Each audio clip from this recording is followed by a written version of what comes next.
Hello and welcome to another episode of the Portrait Profit Show. I'm so glad that you're here with me today. We have some great stuff ahead for you. We're talking about discovering your niche today. But before we get into that, got a few things I want to tell you. First of all is let's introduce myself in the show. My name is Jim Landers and my mission, well, it's simple. I help portrait photographers just like you make a great income doing what they love.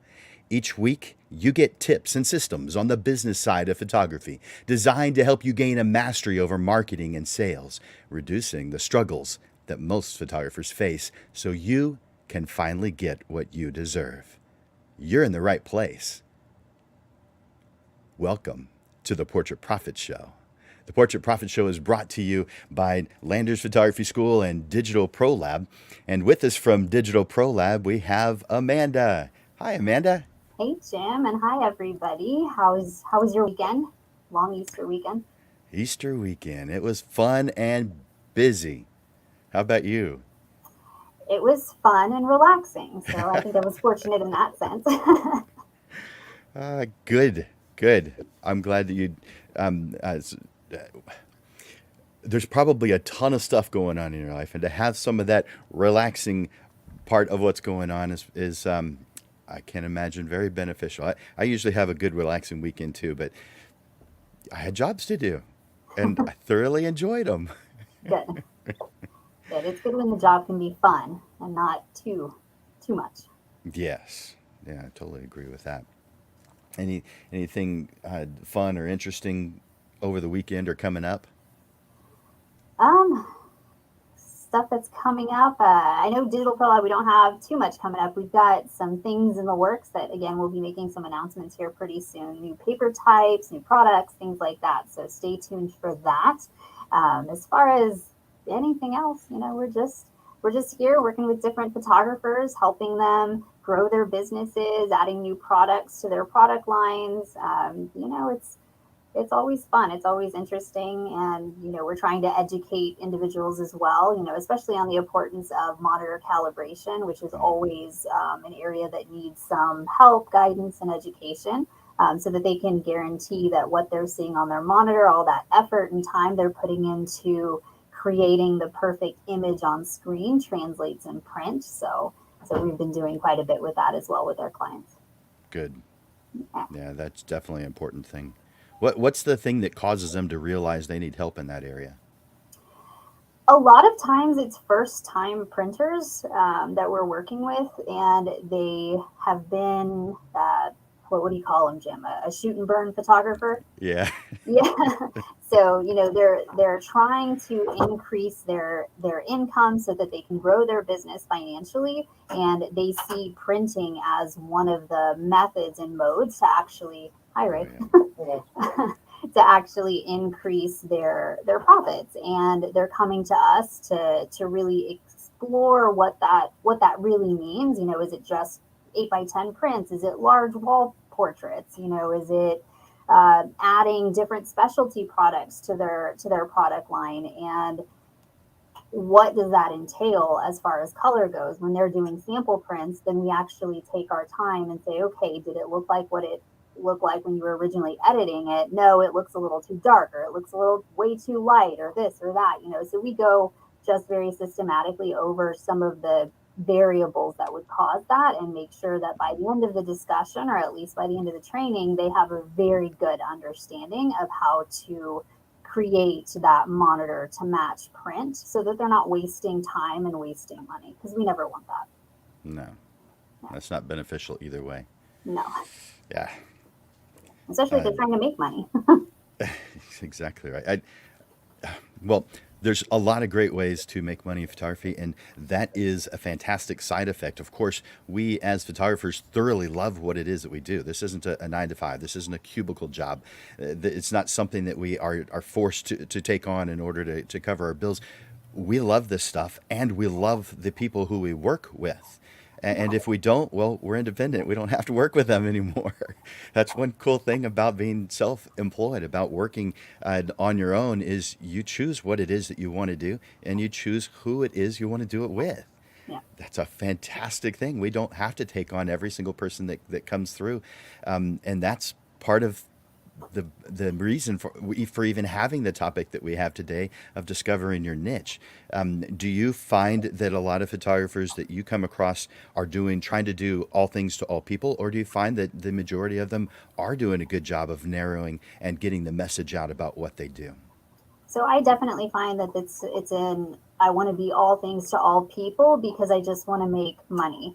And that when you have a deeper conversation with them about where are you marketing, who are you marketing to, and all of those things, it's kind of in their head and it's kind of a general conversation, but not a very specific one. And I had a conversation not too long ago with a customer, and she's new to photography. She's very eager to learn, but she was getting discouraged because she wasn't finding enough clients with every area and avenue she was exploring. So when I really started to get to know her as a person, what she liked, what her hobbies were, we really found that there was actually a niche that she was passionate about. She had the experience in that market. She knew the lingo, the language, where to find those customers, and what their average amount that they should be able to accommodate as far as payment towards services that she was providing. And all of a sudden, it's like a light bulb went off, and she got really excited because she's like, I didn't realize that I had all of this knowledge. And really, it just took that conversation of saying, you know what, let's find a niche and something you're really passionate about. And let's see what skill set you already have to help you focus in that area. And from what I've heard, she's been doing a lot better and a lot more focused in her efforts, which is great. Because yeah, it's a lot to be a lot of things to everybody. It's a lot.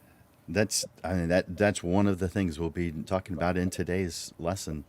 Uh, and we all start off that way. I think. I don't think most of us start off with this just this natural thought or direction of focusing in on just the things that you want. And I think that we think that our goal is um, uh, not everybody has money. We're trying to get people with money because that's what makes a business work. And it's true that they have to have money, but those who are targeting, well, I have to go after the people with money. I got to go after the wealthy people. It just doesn't work that way. It's the people who value what it is that we do that we need to target, Yeah. because people will save up money to be able to afford you. Hmm. They'll save up for months, if not a year or more, in order to afford you. They'll sacrifice something else in order to afford you. Hmm. Because if they want what it is that we're selling, they'll find a way. It's not up to us as photographers to accommodate everything. We don't have the ability to accommodate everything. We don't have the time, and we're not wealthy enough to subsidize everybody else. We need to be focused on what I do. It's not like the photographers are after getting rich. That's a question I get, a response I get often is, what do you want out of photography? What's your goal? What's your vision? If you could just blink your eyes and have exactly what you want, what would that be? And so many people start off with this response. They say, "Well, I don't want to get rich." That's their response. Well, you're not in photography because of money. You're in photography because you have a passion for it. So let's talk about the things you do want, not the things you don't. The things you don't want aren't going to help you. Yeah. They may provide a little bit of narrowing, but we need to focus on what it is that we do want and put 100%, 99% of our attention there. Yeah. No, absolutely. Absolutely. Totally agree, Jim. Well, I'm so glad of how when someone comes in and has a question about the photography side or the business side, that they have you there at Digital Pro Lab as a resource for that. I mean, it's a wonderful thing. I wouldn't imagine that a whole lot of businesses that photographers frequent have people there who have the time to stop and help them out. I'm sure you don't have the time, but you are making the time because you feel it's important and you see how it's beneficial in the long run for both. It's a win-win. Yeah, no, absolutely. I've actually recently dedicated my Wednesdays to just sitting down with customers, and that's really the entirety of my day, is just having conversations, getting to know, the customers that we're working with or that want to work with us, and building relationships, and really letting them know that it's a partnership when we're talking about two businesses working together, and it's got to be exactly like what you say, a win-win situation. We have to have something that they're going to benefit from, and vice versa. So we want to, I personally want to make sure that I'm sitting down to really understand what that need is, because at the end of the day, it may be a waste of time on both of our parts if we don't fully realize what the value of each other are going to be, and in that partnership. So I think that's really important. And again, I that's a new 2022 thing, is dedicating my Wednesdays to really just sitting down and having those conversations with customers. That's awesome. Yeah. You guys take advantage of that resource. Yes, That's please. fantastic that you're doing that. And do you think every photographer vendor does things like that? No, No. no way. You guys have plenty enough stuff to do as it is.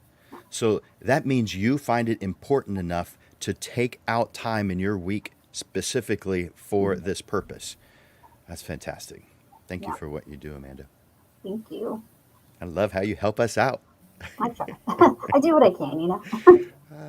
Well, was there anything else you wanted to share before I move into discovering your niche? No, I think we're ready to jump into the topic, and of course, you'll see me towards the end, and I'll be giving out our weekly promo. Yay! Yeah. Thanks, Amanda. All right. Thanks, Jen. All right, you guys. Whew.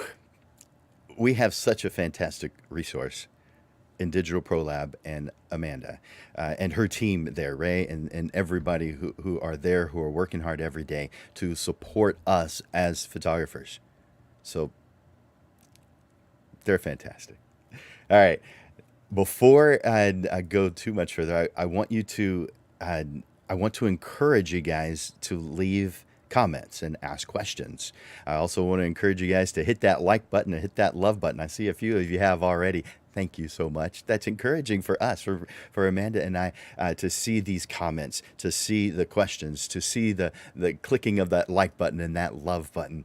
We love it. We appreciate it. It says that you want to interact with us. It says that what we're doing here is beneficial, and we know that it is, but we want to hear it from you. So we encourage that. And you see down on the bottom, before leaving a comment, we use a platform called StreamYard to send this message out, and it's so that we can simulcast to several different places at one time. We're on several different Facebook pages and 2 YouTube channels. But if you'll click that link, you'll see it there in the feed. It's in the original post. If you'll click that link, I'll be able to see who it is that's leaving a message. And it's only for comments and for questions. So anytime you make a post or a reply to a post, I'll be able to see that during the show, and possibly be able to share it. Uh, Here's someone who says, I would like to be able to see my photos hanging on the walls. Absolutely, because that makes us feel so good about what it is that we're doing. By the way, if you want to remain anonymous, don't click like it says down at the bottom. Don't give StreamYard permission. Don't click on that, and it'll show up just like you see it here. It'll just say Facebook user. If you would like to not be anonymous, if you're okay with me knowing who it is that's leaving the message, then I encourage you to click that link on the Facebook post so I know who's saying that. All right. Turn that one off. I want Amanda and I were talking about something about narrowing down what it is you're doing, being serious about the business side, and more. And something is coming up. I've got a class called E3 that's coming up. Let me add that. So this is a business program that I've been doing for a number of years. And currently, I only do it once a year, just one time. That may change, but I've only done it once a year since 2014, when I first started doing it, and so one class, one grouping per year, and it's just because I've got a lot of classes, got over 120 different titles. This one is one of the big ones. There are a handful of larger programs. This is one of them, and this one is called the E3 Price List and Sales System.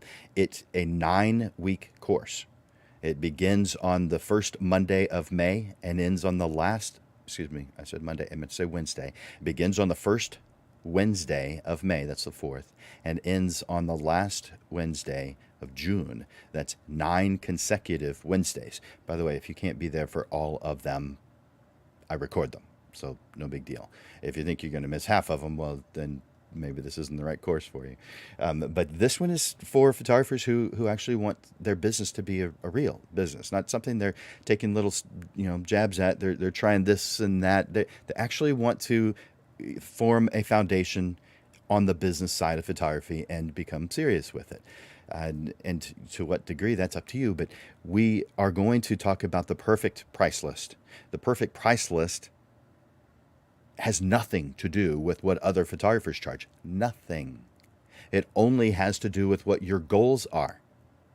Your business is your passion, but it's also a tool to help you get what you want out of life if you're using it as a business, as an income source. So if you're using it as your full-time income source, you've got things you have to pay for. You've got the house, you've got food, you've got electricity, you've got a ton of things you've got to pay for. How do we make that happen on a consistent basis? Most of us never figure that out. It's not because it's not possible. It's not because the people in your area can't afford it. Come on. If there are photographers in your area who are making it happen, then that means it is possible and you're the problem. That's a hard one, isn't it? I get it. I understand. None of us wants to see ourselves as the problem. But if we analyze what's going on, we can always find ways that we can improve. So therefore, classes like this is for serious photographers, those who actually do want to make a living out of this, those who are actually willing to be at each class and do the homework. If you're a dipping your toes in kind of person when it comes to the business side, then this one isn't for you. It's just not. Once you figure out what your prices are supposed to be, then we have to find out how to convey them, because almost always it's more than you thought or more than you currently charge. Almost always. Not always, but often. So we talk about how to convey that and in total system on how to make this all happen. All the behind the scenes things, making it very clear. By the way, the majority, when I have a class, I can't make any income guarantees. You know how that works. But what I can say is those who have applied this have made, during the class, more money than I charged for the class. Now, it's not a guarantee. I'm just telling you that that's happened. A lot. For those who are serious and apply themselves and make this work. I want you to go to landersphotoschool.com and click on E3. You'll see a link up at the top. Click on E3 for more information. You can purchase that there, or you can reach out to me. Let's move over to the business assessment consultation. This is something I do for free. That E3 class that I mentioned just a moment ago, not free. That's one of the ways I put money on, put food on my table and pay for my home, is through classes like this. I can't do everything for free. But this is something I do for free. It's a free private session.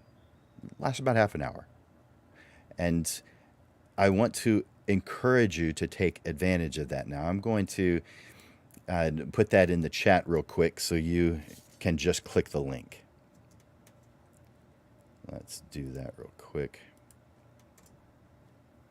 This is a 30-minute private business consultation. We can talk about your prices. We can talk about your business plan. We can talk about your marketing. We can talk about whatever you want during that time. But this time is for you to share and bounce your thoughts and ideas off of someone who's experienced what you want to experience. And I'm not charging a dime for it. So take advantage of that.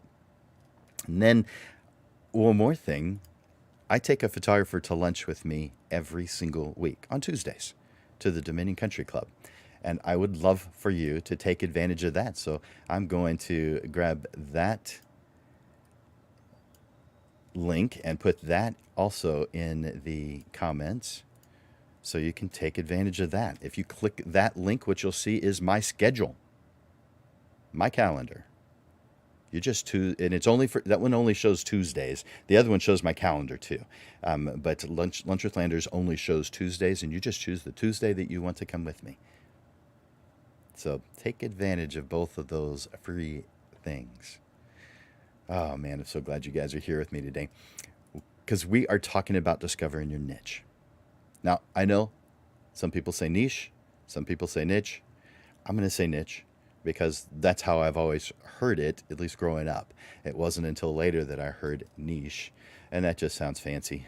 I don't need to be fancy, so I'm going to call it niche. And there are lots of different opinions on this one. Some definitely believe that you should narrow down. Others believe that you shouldn't.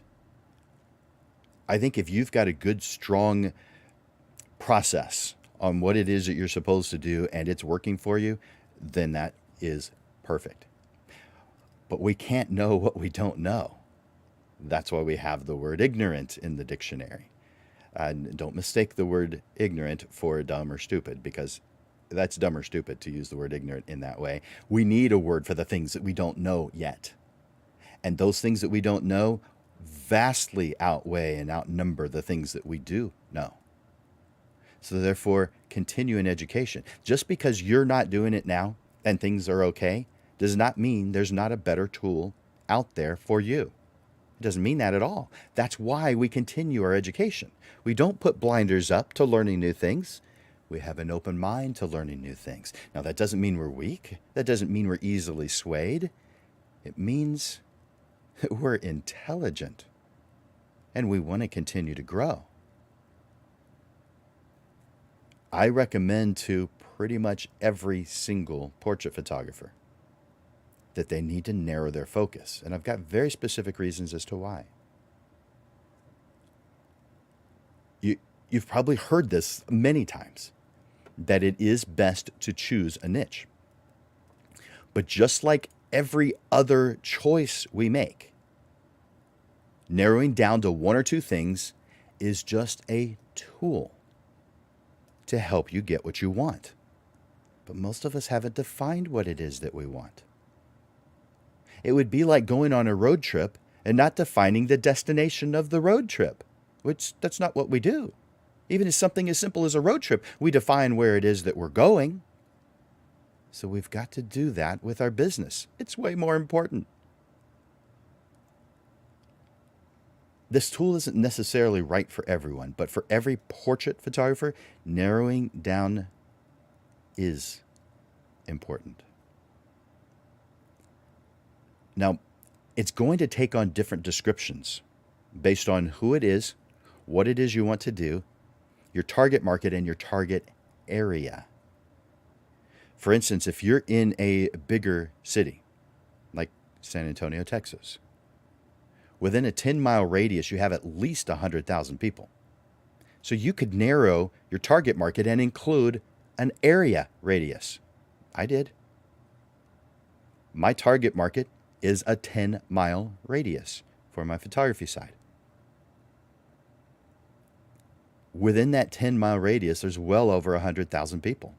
If I can't make it, if I can't be profitable with 100,000 people, the problem isn't the people, the problem is me. So don't spread out further than you can afford to, both in money and time. You don't need everyone in your big area. You need a small percentage of that. So don't spread yourself thin by going after everyone. But let's say you live in a smaller town. I know that some of you watching are in smaller towns. I'm recalling a student from my career photographer program, which is a very long program. It takes a year to complete. In fact, the first 3 classes, it took 2 years to complete. I've narrowed it down to 1 year.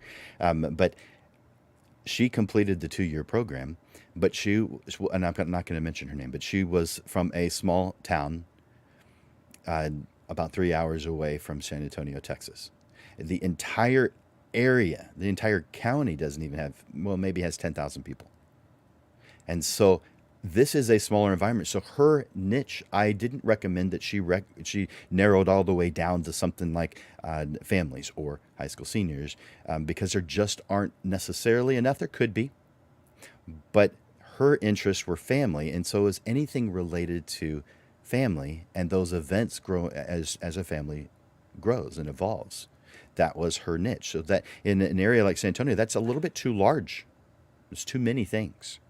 I would recommend narrowing down to family portraits, high school seniors, maternity, whatever it is that you enjoy. One of the many reasons why I recommend narrowing that down to one or two things is because the people who you talk to, your prospects or your potential clients, they won't remember the 27 things you have the ability to press the shutter in front of. They can't remember all that. Don't make them even try to remember, oh, I do this and I do that and I do this and I do this and I can do that too. They're not going to remember any of it. Don't make them work hard. Don't be a friction point for your clients. Make it simple.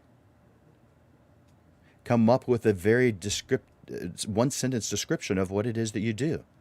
Mine is I photograph beautiful, emotional family portraits as home decor. I'm hoping that's pretty clear to you. Emotional family portraits as home decor. I am narrowing it down. Emotional meaning I want to work with people with emotions. If they feel like he's playing the emotion card, I don't want to have anything to do with that person. People buy photography for emotional reasons, not logical ones. So therefore, I want to attract those who understand that, because to me, that's a fact. Now, I'm thinking portrait photography. If you're a commercial photographer or something else, well, then you need to watch the commercial photography profits show instead of the portrait profits show. We're talking about portraits for this one. So I want to work with people who understand that emotion plays a major role in portrait photography. I also want to work with people who want the photograph to be in a place where they can enjoy it just by being in their home. I want them to see it on the wall. I want them to cry tears of joy when they see the work. And they might if I send it to them as a digital file, but then it gets lost somewhere on their computer or their phone. I want them to have it in the environment they live in. And not everybody wants that. But those that do, they're the ones that call. People will ask me often, how do you get the people, how do you find the people who want wall portraits? How do you do that? You tell them that's what you do.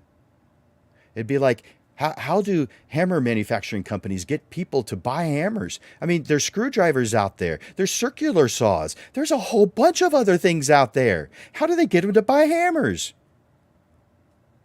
They describe what they do, and the people who want that show up and buy it. It's pretty simple, guys. You sell what you show.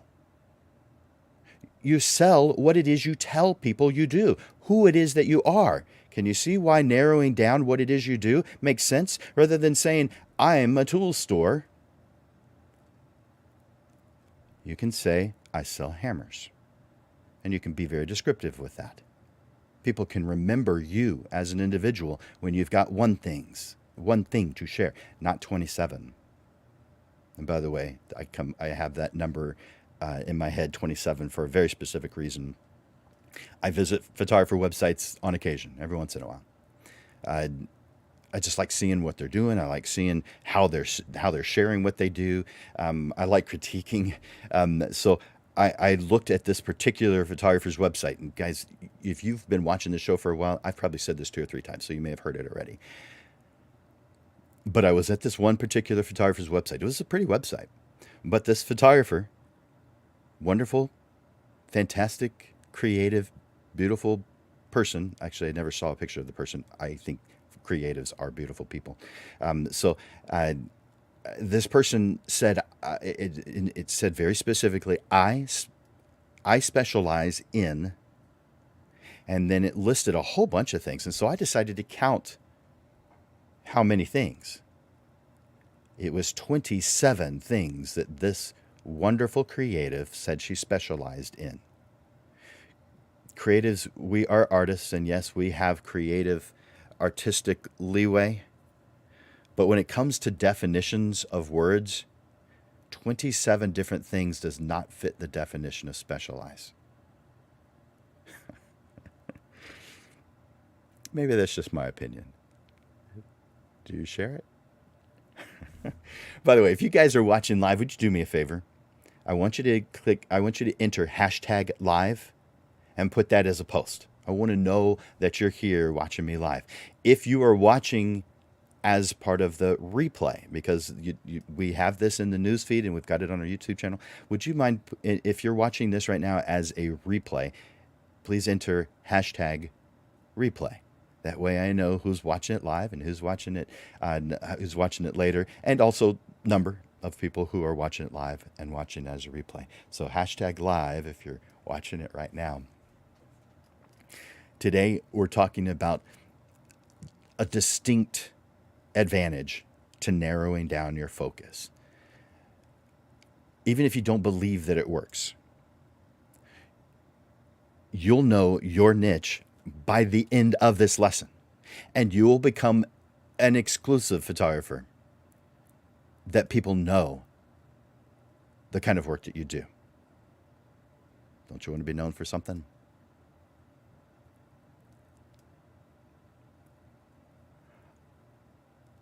You know, to match your limited budget, your limited amount of time, and what we mentioned already, the ease of your target market to remember what it is that you do. It is recommended that you have just one thing that you get known for. But what should you narrow it to? There's a lot of things you enjoy doing. If you've been doing business for a while, there's a lot of things you have done. Do you want to tell your clients I don't do that anymore? Probably not. Maybe, but probably not. And you don't have to. Let me tell you why. All right, I'll come to that. We answer that in a way that for most of us becomes obvious quickly. Let's spend some time finding out what your niche is. By the way, this lesson today comes with a guarantee, whether you're watching live or watching the replay. You're going to find your niche during this lesson, or I'm going to give you a free private session with me to help you find out. That's the guarantee. So let's see if I can make that happen. I personally do not believe you can be very successful in photography if you do everything. And it's because you're spreading yourself out too thin. You can press the shutter release in front of anything, but you don't get known by your target market for everything. You get known by things that are specific, that they can remember, that they can easily share. Do you feel like everyone is a potential client, or everyone with money is a potential client? Because I don't. I don't feel that way. In fact, I feel very strongly that's just not the case. Do you feel that you can become an expert at every different type of photography that you have an interest in? I think you can become good at everything, but maybe compared to your client's level of knowledge, you seem like an expert. But your goal is not to just pass off as an expert to your client market. Your goal is to actually be the expert. And you do that by not having a million things that you're trying to study, that you're trying to pay for, that you're trying to, there's just too many variables, there's too many things to consider. A successful person knows when to say no. It's not a feeling, it is obvious because you're choosing the path that helps you get to whatever destinations that you want in life. There are good things that don't help you with that path. Those are the things you say no to. Yes, they're still good. And if you didn't have a destination, if you didn't know where you were going on that road trip, you would have probably taken those things because they seem good. We as creatives put good things in our path. We do. But that won't lead you to success. The thing that leads you to success is knowing the difference between good and right, not the difference between good and bad. That's easy. Everybody's got that. The difference between the successful and those who struggle is they know the difference between good and right for what they're trying to accomplish. And it's clean, it's plain. Anyone else, because they've done such a good job describing what it is that they want, could see it too. It's not subjective in that respect.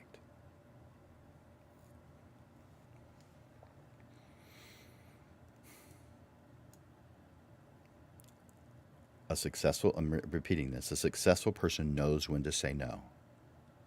And no, it's not because of a bad attitude. Quite the opposite. It's because they know what is best for themselves as an artist and as a business person, as a husband, as a wife, as a parent. They know what's best. And they also know what's best for their target market.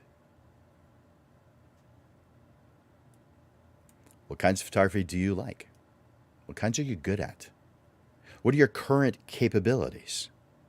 Photography knowledge, equipment, responsibilities. Maybe you don't want to do weddings. Do you think you have to? Do you think that's where the money is? Guys, I can mathematically prove to you that portrait photography has a way better profit margin than wedding photography does. I can mathematically prove it.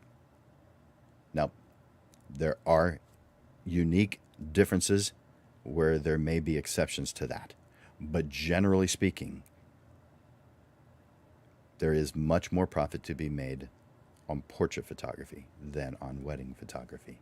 The wedding photography price tag might be higher, but the amount of work you put into it, the number of hours, is much greater than it is for portrait work. There's more to it than that.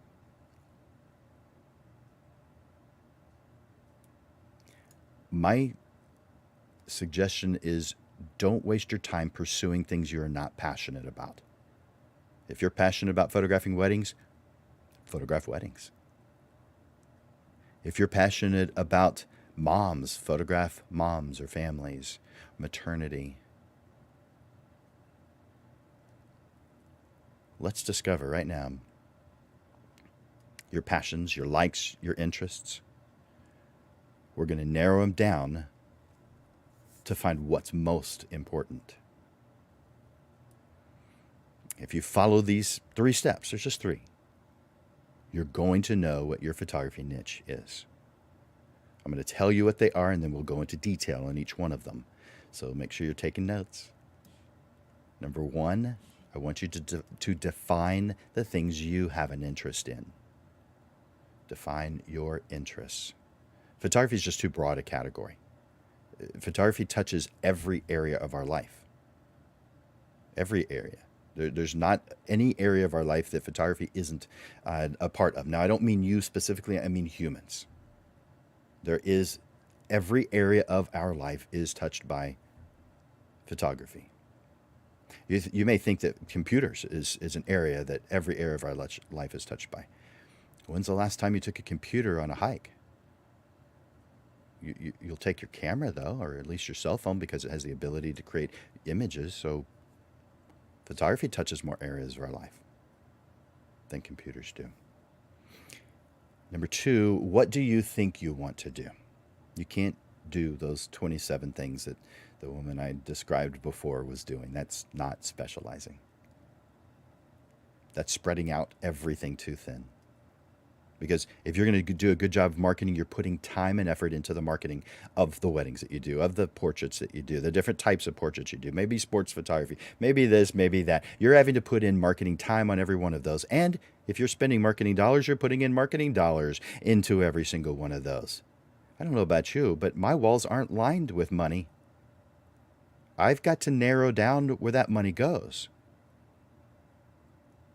I can do one. Most of us don't have enough money to do one thing, one niche effectively. We don't have enough time to do just one or enough money to do just one. We do enough. And yet some of you are trying to do everything? Guys, that doesn't make sense. Number 3, how to narrow your options.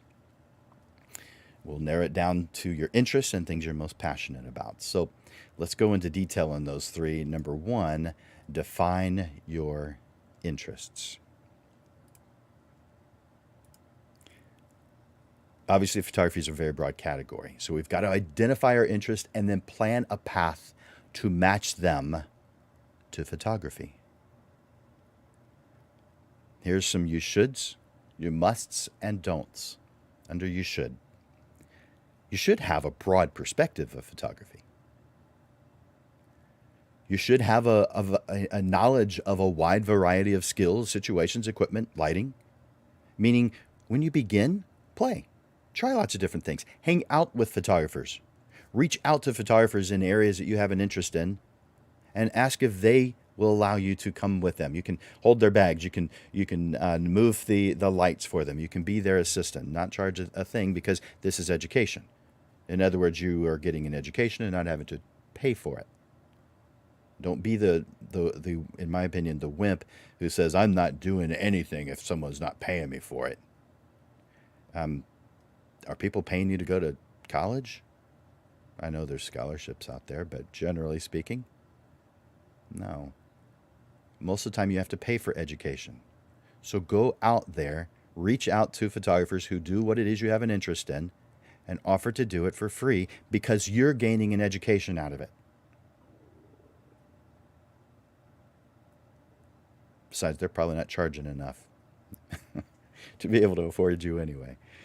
Don't take that part from them, but learn, enjoy, and don't do it just one time. Multiple times. I have visited over 500 photographers, but that's been over a very long period of time. The first time I visited with a photographer was, probably late 80s. So we're talking 30 plus years. So that's a long period of time. That's the only reason why it would be that high. But I have visited with a lot of photographers, and the value of that is tremendous. But it's up to you. Don't wait for them to ask you. And when someone has no interest in working with you, fine, move on to the next person. It's not like there's a shortage of photographers out there. So no excuses that no one wanted to work with me. I asked like 2 people and neither one of them wanted. Come on, keep on going. That's what business is all about. Those are 2 you shoulds. Here's 2 you musts. You must choose a specialization. This will help you make a place for yourself in the minds of those who you want to work with, your target market. This sets you up for the potential to succeed and the potential to become profitable. The second you must is chase your passions as opposed to chasing money. Chase your passions. So that's the don't. Don't chase money. I've got 4 of those, so that's the first. Second one is don't worry about others who you feel are better than you. It doesn't matter. Really, it doesn't matter. Now, that doesn't mean you don't need to continue with photography education. You do. This is a continuous thing. You're continuously getting better on the photography side. You're continuously getting better on the photography business side. You're actively doing that. I'm not talking about what comes just by being a photographer. I'm talking about actively taking classes regularly, watching YouTube videos, hanging out with photographers, play an active role in your continuing education. Other industries make that industry continue. Like if you're an architect, you have to continue to take classes. If you're a realtor, you've got to continue to take classes. That's just two of thousands of examples. For photographers, it's different. We're not regulated, so therefore you can just effectively say I'm a photographer and never take a single class. Be self-taught, which isn't a negative, but in pretty much every other category of businesses, other industries that you could be in, it would be considered a negative. So therefore, take it upon yourself to not be simply self-taught. I'm not saying that's a bad thing. I'm saying don't limit yourself. Take classes so that you are no longer only self-taught. Have you heard that Chinese proverb about, well, you look it up. It's about having yourself as a teacher. I'm not going to say it because some of you might feel that's rude. And all I'm doing is repeating something somebody else said. So I'll let you look it up. Don't expect the things that you employ and the things that you deploy into your business to work overnight. Some things work pretty quickly. Other things take quite a bit of time, quite a bit of effort, quite a bit of trial and error, quite a bit of follow-up. So don't expect it to work overnight. And don't take the advice of those who have never experienced what it is you want to experience. All right. I want you to make a list. Make a general list of all the things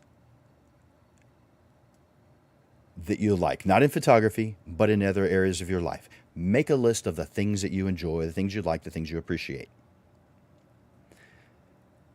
The things that you like to do, the things you get excited about, the things you aspire to do, the things that make you proud, the things that you want for others, the things you can't live without. Just make this list. Now, this could include all kinds of things on it. For some, this may be maybe you are religious or you go to church. You may have that on your list. You may believe in helping others in some way. Maybe you volunteer your time. Maybe you want to go on a trip. Maybe you want a bigger house. But make a general list of all the things that you have an interest in, that you enjoy, that you value. Make this general list. Now, I don't want you to do it right now because I need to move on, but this is part of your homework. Make a list of all the things you enjoy, the things you believe in, the causes that you believe in. Make a list. Number 2, on the photography side, what do you think you want to do? What kind of things do you enjoy? By the way, for my students, there's a handout for every one of these classes.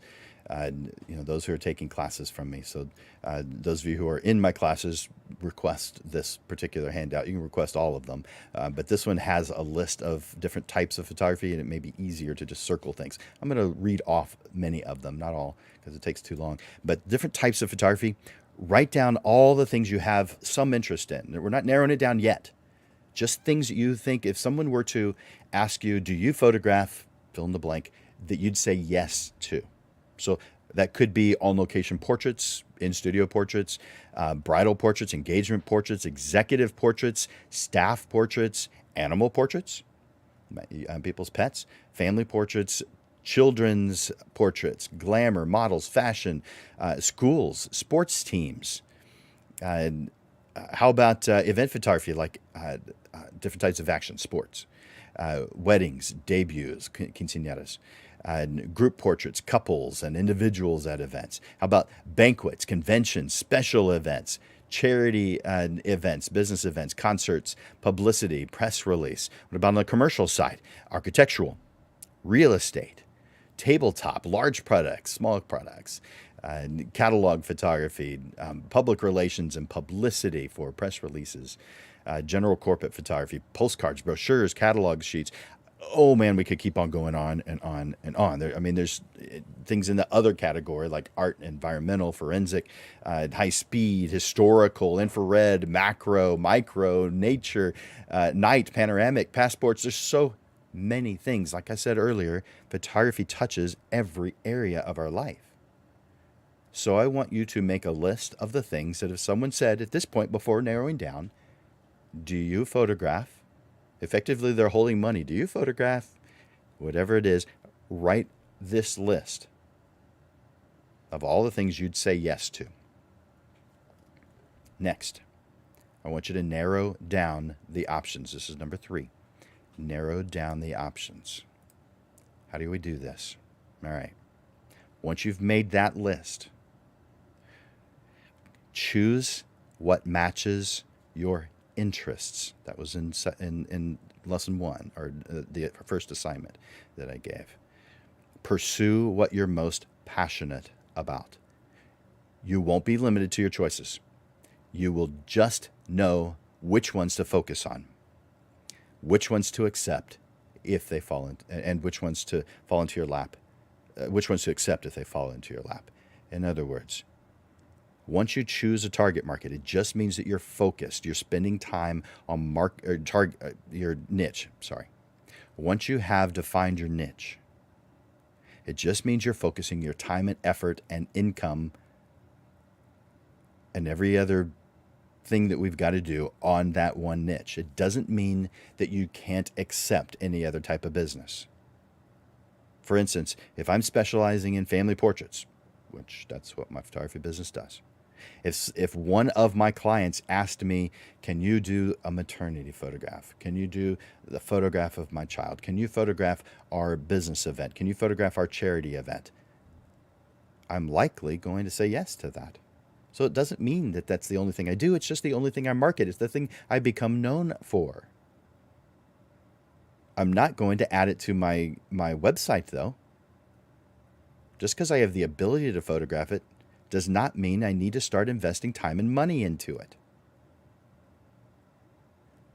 But I've formed a relationship with those people I've worked with, and they're going to ask me about those other things. So therefore, there's going to be business that just falls into my lap.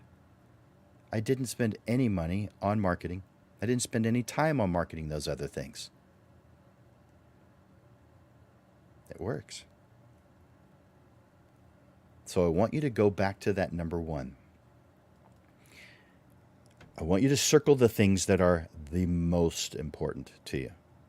And then star the ones that you could not live without. I want you to reevaluate and confirm the ones you can't live without, and I want you to write them down. Write them down.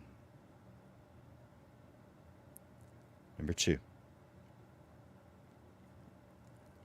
Go back to number 2, which was, what do you want to do? It's that list of different photography that you're willing to do.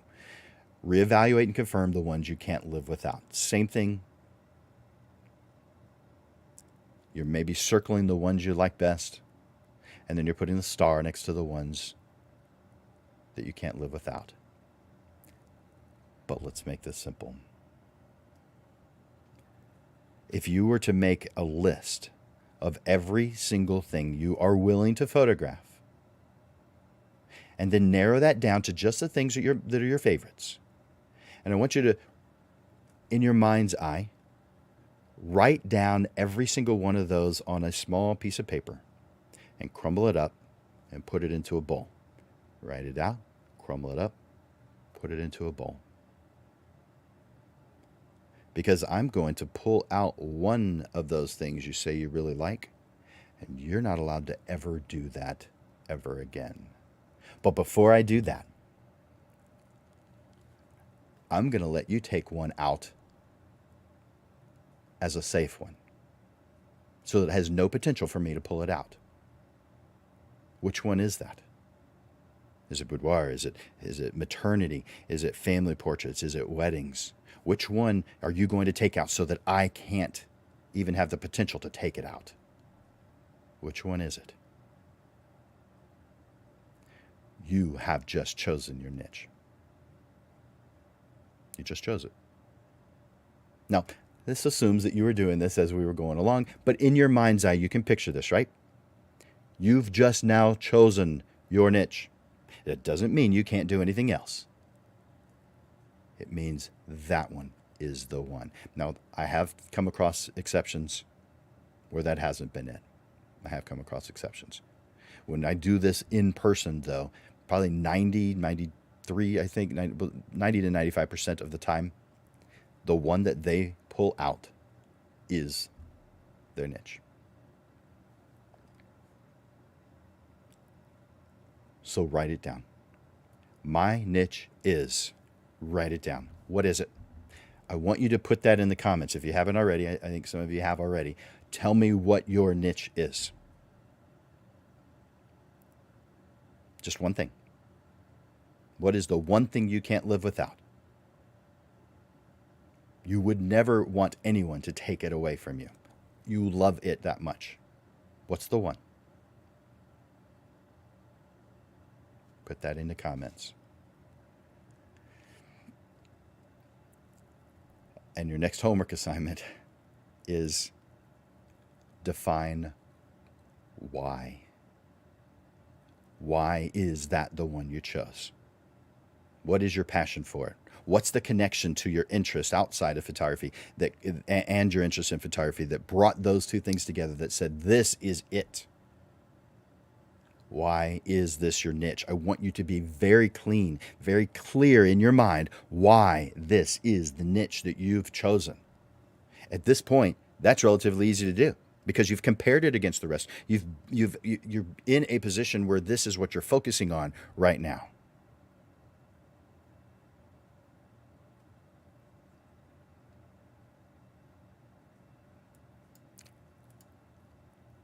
Sports.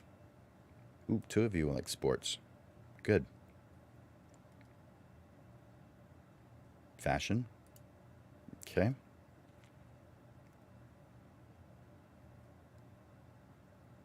Thanks for putting that up there, Chuck. I appreciate that.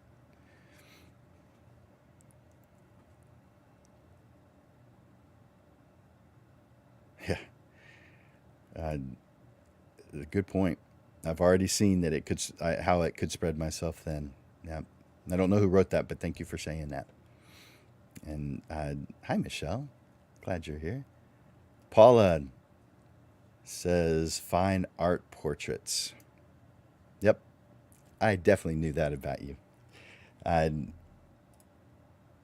Okay. Yeah. I don't know if that's disability as in you want to focus on people with disabilities or that you're experiencing some disability limits, but people with disabilities definitely could be a passion. I have someone that I've coached for a while, who she works with families with disabilities and has become known for that. And she's not the only one, but it is one of those niches there's not a whole lot of people doing. By the way, the number of people in a niche is an irrelevant variable. It only matters what's important to you. The quantity is not. So many people say that the photography field is saturated. There's too many photographers. It's not saturated, guys. In fact, the majority of photographers that you see out there today will not be around in between 2 and 5 years. So let's not worry about what other people are doing. Focus on you, what you need to get done, and how to make this the best experience it could possibly be for those people who you thoroughly want to work with. By the way, when it comes to choosing a niche, you guys have heard me say this before, when you are choosing your target market, you're effectively doing the same thing. You're choosing a niche. But this is a niche of people those people who uplift you and energize you and make you happy to get up and work every day. Not those who drain you.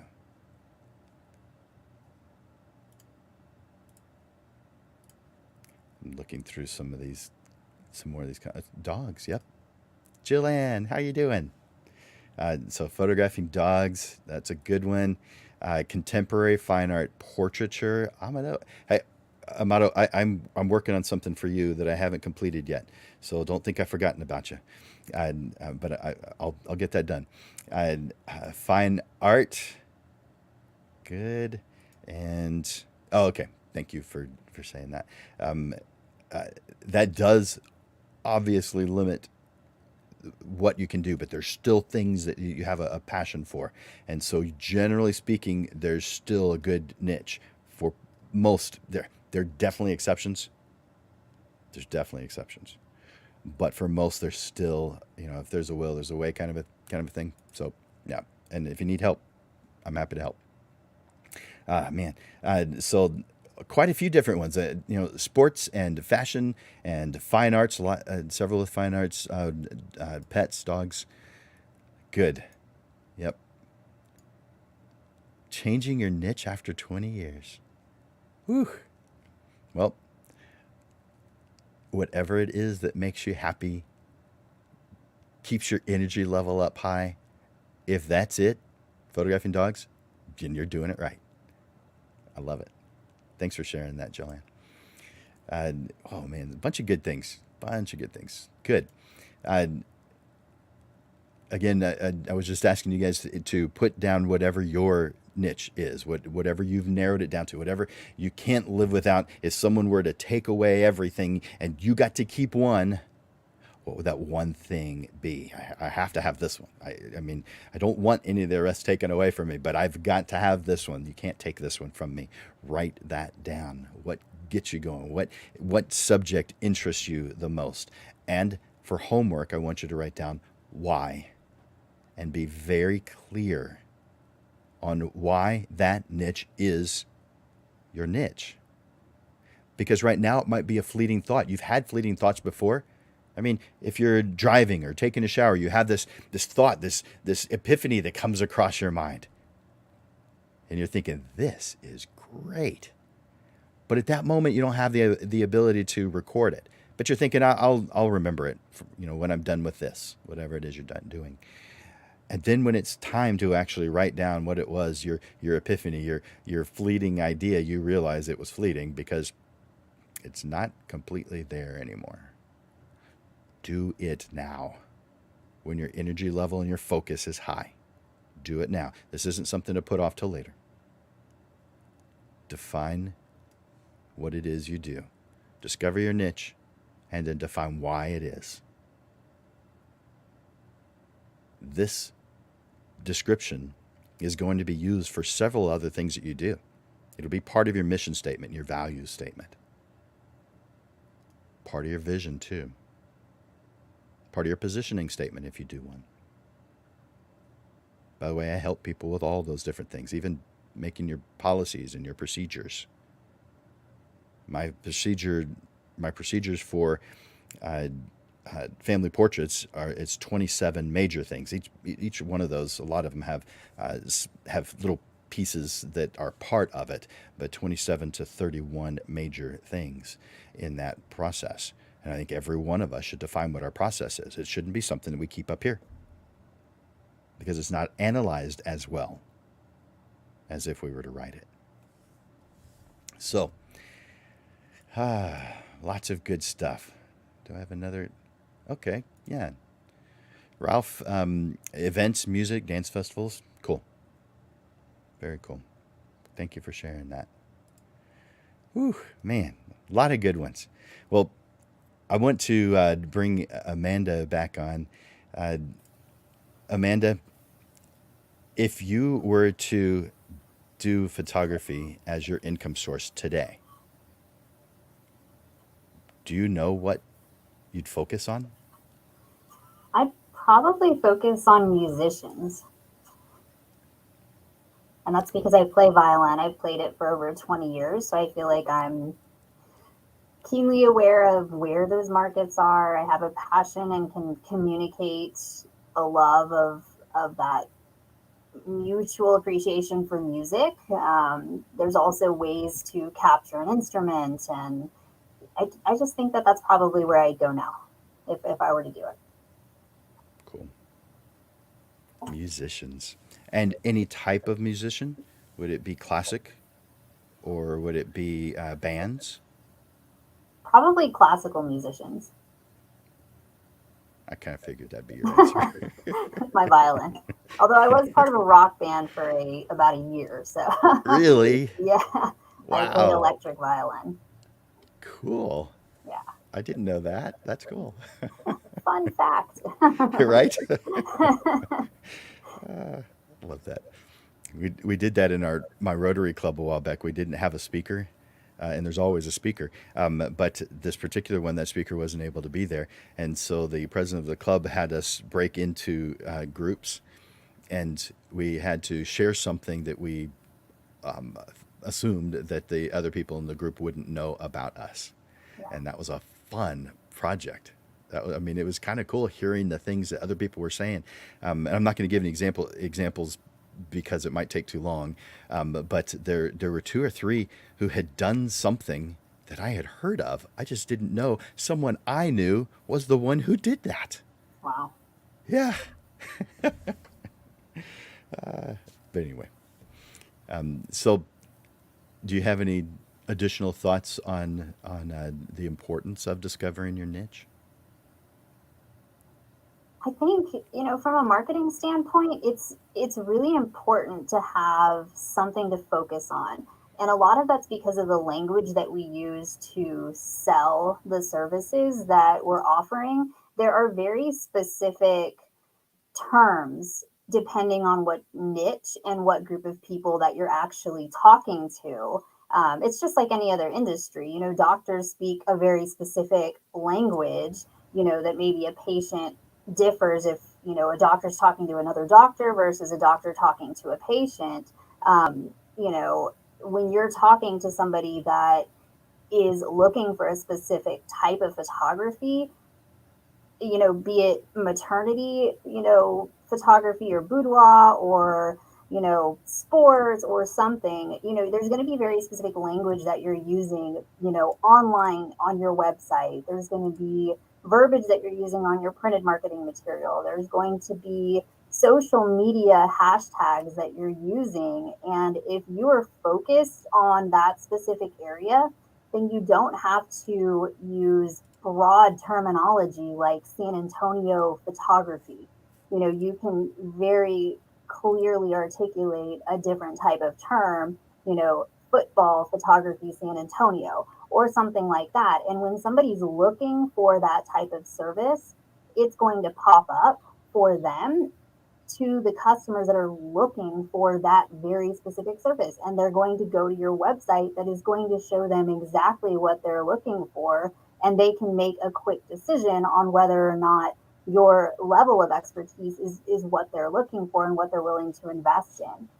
So, from a marketing standpoint, I think that, yeah, having a niche and being able to articulate that in terms is incredibly important. And that's what a lot of people that I've seen struggle with because they're like, well, I need to add SEO. What do I need to say? Photography, portraits, all of these things that are very broad terms that are not necessarily capturing because there's a lot of competition out there in use of those terms, if that makes sense.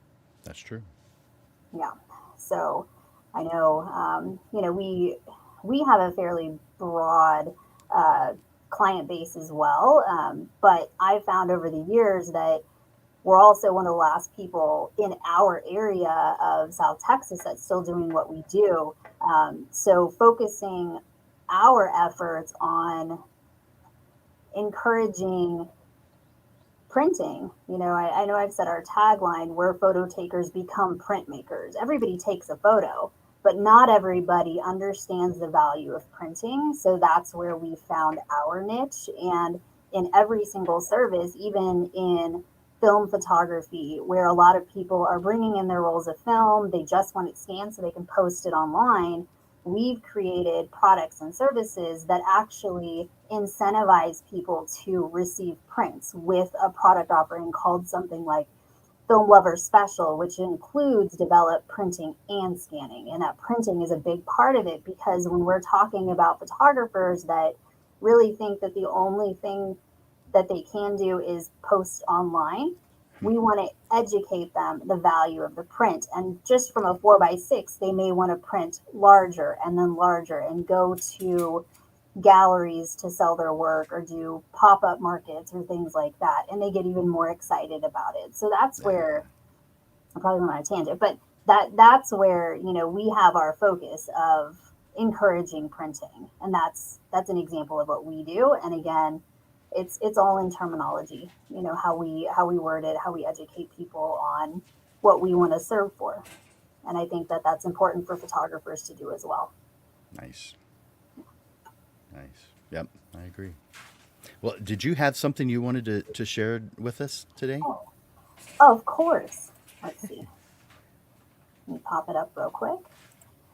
So last week I did something pretty big. I did a 24 by 36 gallery wrap canvas, and we did 40% off. This week I want to do something a little bit smaller, just to make sure that everybody knows that we have obviously a breadth of products that we offer from large to small. But the one that I have today is going to be our 15-ounce mug white. We're going to do 40% off. And I have one right here, but I want to show you another one that we offer. So this is our 15-ounce mug, which is about yay big. So you can see the size difference. And two examples for exactly what you can use them for. So obviously one of them has a photograph on it, which is a really creative outside of the box way of presenting an image versus a wall print. You can do that as a gift item. I know during Valentine's Day, we actually at Digital Pro Lab created a partnership with a flower company. And what we did was created a mug bouquet. So there's a beautiful image on the outside of the mug, and the florist actually came in and put beautiful rose floral arrangements inside the mug, and that was something that we sold during that time, that Valentine's Day time. But obviously Mother's Day is coming up as well, and sometimes it's actually nice to be able to do something a little bit more creative. It doesn't have to be a very expensive item, but it's something that has a lot of impact. So consider, trying to think of something outside the box like that with something small like a mug. Then there's the other mug that you saw that actually has our Digital Pro Lab logo. Mugs are still really a very popularly used item, and it's a great item to showcase your brand, whether that's a logo or logo and your tagline or something that you can gift your customers, so that they kind of keep you top of mind. And, a lot of people, show of hands, I know I do, we drink coffee and sometimes we need a mug, and why not use a mug that actually has your branding on it, that can be used again to remind people that you're there to offer services when they're thinking about them, and they'll just be right there with you. So I wanted to offer that 15-ounce mug for 40% off. It's going to be good through today through the 24th, which is Sunday. And all you need to do on any of our ordering systems at digitalprolab.com, just enter mug 40 to get 40% off one of our 15-ounce mugs. And have fun with that. Don't drink too much caffeine, but some of us need it to get through the day. I love coffee. I do too. I don't need the caffeine doesn't really do anything for me. I like the smell, I like the flavor. Yeah. I like seeing it in photographs. It's kind of interesting. Someone's maybe sitting at their window, looking out the window. Maybe there's some sheer curtains so that the light is soft coming across their face, and they're holding that steamy mug. Those photographs always get my attention. They just Nice. seem calm, and where Yes. I want to be in that spot, enjoying Comforting. that moment, Yes, having coffee those comforts smells. me. Yeah, yeah. Uh, I have a weird reaction to caffeine. It makes me sleepy. When I discovered that in my sophomore year in college, going, it was I guess a 3 hour drive, 4 hour drive to college, and I grab a can of Coke, and every time I was getting sleepy. But one time I didn't grab Coke, I grabbed lemonade or something, and I wasn't. And so I was like, okay, that's weird. And so I stopped doing the Coke and never was sleepy again. And then I tried one more time just to see, is that actually the Coke that's doing that? Yeah. And I was so sleepy after that Coke. So caffeine does. I can have a mug of coffee and then go to sleep immediately following. Maybe you just like spike really quickly and then you just dip back down. I Maybe guess that's so. what's happening. But that those mugs that you have, those are cool. Mhm. Having your having a photograph on it, it's a perfect gift for, Mother's Day is coming up, so Yeah. great gift for that, or Father's Day after that. And or if you're using it as a promo item, as a gift to your clients, to have just your logo on it. Yeah. So both examples you showed are ways that we could use them, and I hope we do, especially when you have 40% off just by using Mug 40 in the promo code. Yeah, and that's not limited to one. So now would be the time if you were thinking of doing a promotional item to go ahead and use that promo for a promotional item and do 20, and pass them out over the next month or two, to clients that you think would like having a mug with your information on it as, again, a reminder of the services that you offer. That's a good idea. No limit. We could order 20. We could order 25. In order 200, whatever you want. We like Amanda. Ray, Photographers. my team is going to be like, "Whoa, we have a Yeah, that's right. thousand What mugs. did What is what happening?" did you say? It's like, don't mind me. Love it. Love it. Well, did you have anything else you wanted to share before I close this one out? I think that's it for right now. Again, we've got some stuff coming through the pipeline. We've got some new products, a couple of which we already have on the line. We just haven't made an announcement about them, like our premium metallic prints, which we offer several different types of printing here at the lab. One of them is silver halide, which is your traditional wet process printing that a lot of our customers get. And then the other is going to be our high resolution inkjet prints. So the premium metallic is actually done with inks, versus, that wet process printing, which is on light sensitive paper. So those are types of products. We're really trying to expand our solvent printing, our inkjet printing product lines, which is already fairly extensive, but we're really trying to add in more options, because options are always really great, especially when you're trying to, distinguish yourself as unique in your marketplace. We want to make sure that we have enough opportunity and options for our customers so that they can specifically find something that, one, is interesting to themselves, as well as what they can market to their customers and be excited about. And sometimes there's the newness of a new product, like a premium metallic print, which has a really wide color gamut. So if you really enjoy shooting beautiful reds and greens and purples, really ink is where you need to be printing. You need to be using an ink set type product. So again, lots of new stuff coming up. That's exciting. Yeah. How do you keep coming up with all this cool, neat, new stuff? Ray's like, I don't know how she does.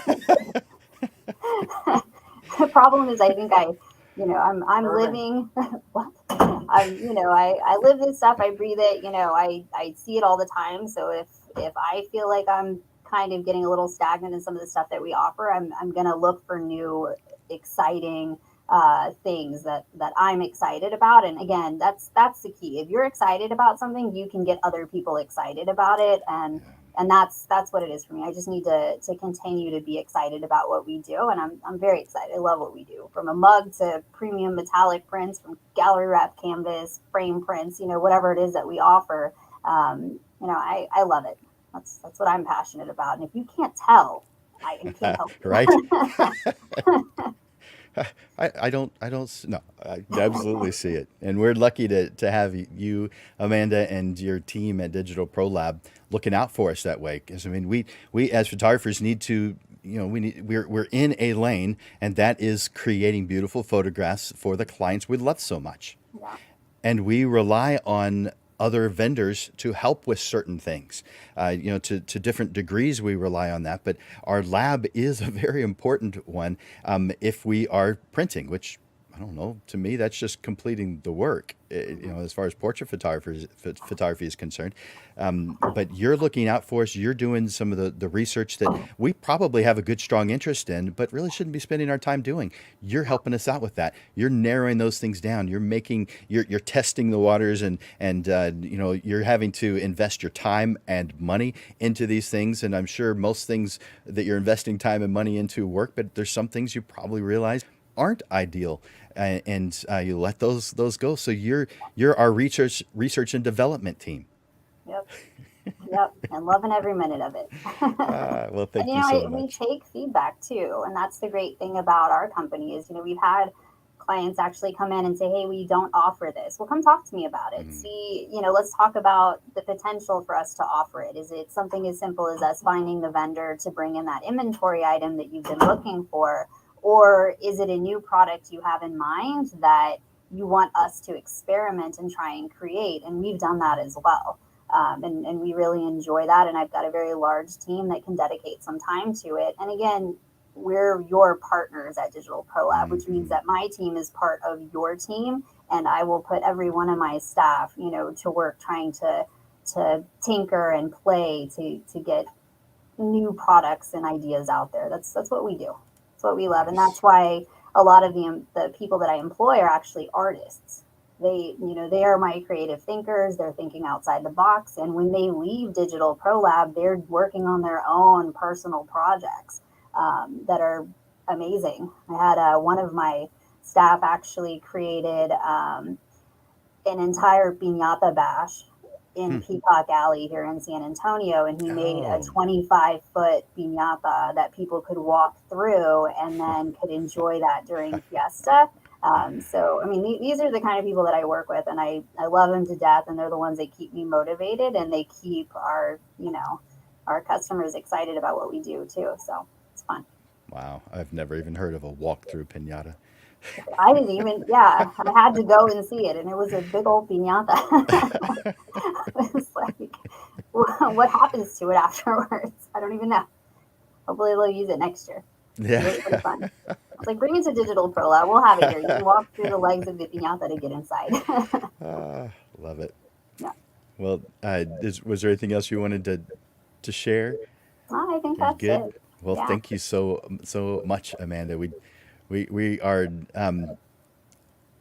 we're lucky to have you and your team here in San Antonio. And those of you who are watching who aren't in San Antonio, you can still use Digital Pro Lab too.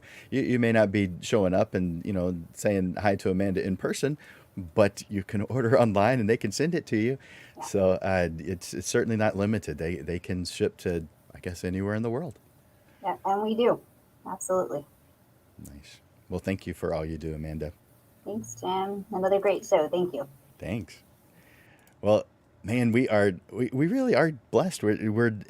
We're lucky to have vendors who are on our side, who are going above and beyond. They're not just doing what they need to do to get their work done. They're thinking about us and what it is we need to do. And so we are lucky to have Amanda and her team at Digital Pro Lab.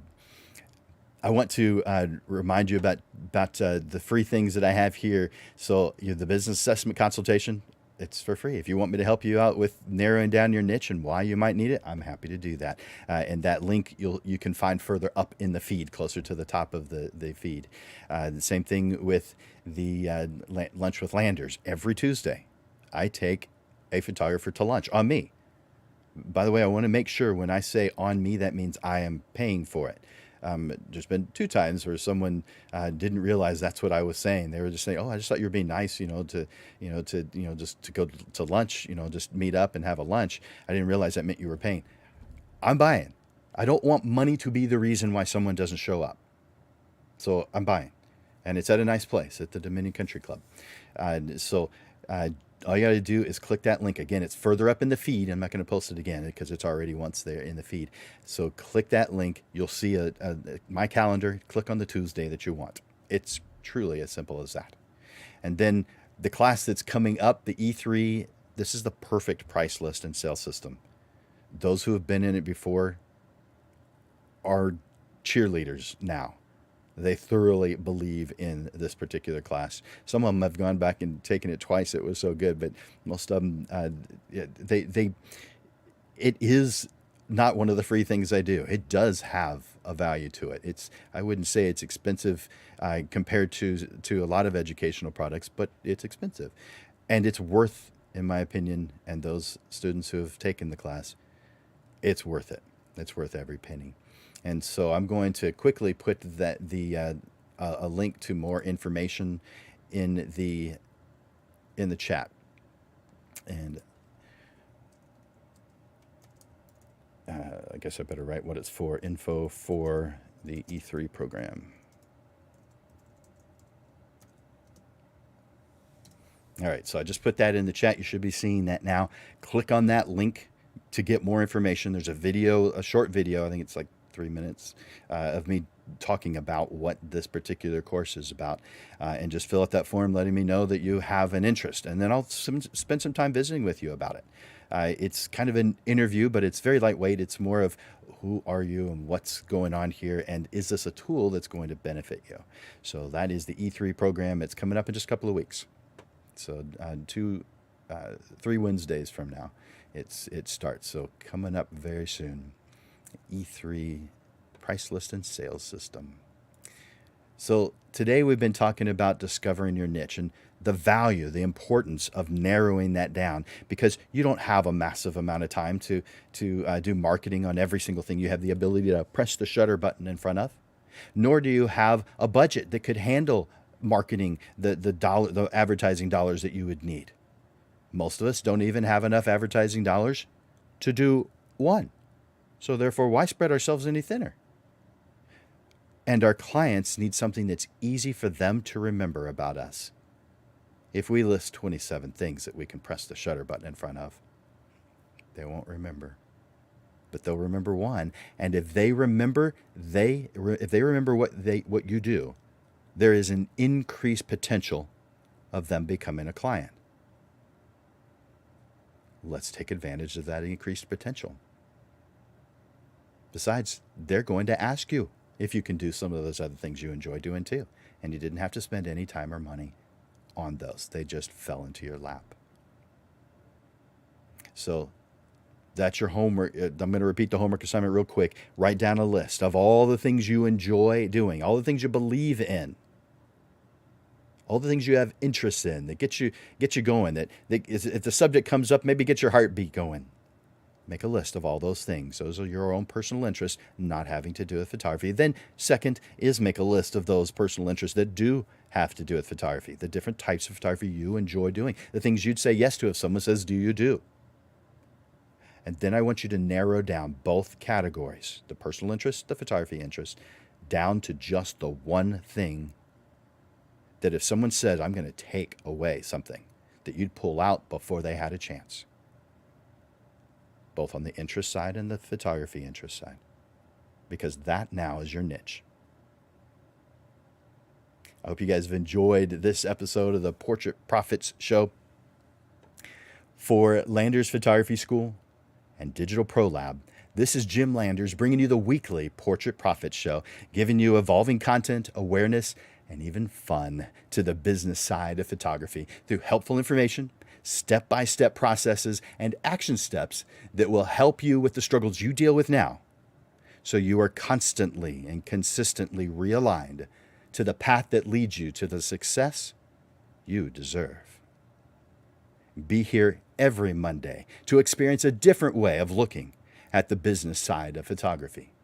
Thank you for investing your time here at the Portrait Profits Show. Bye for now.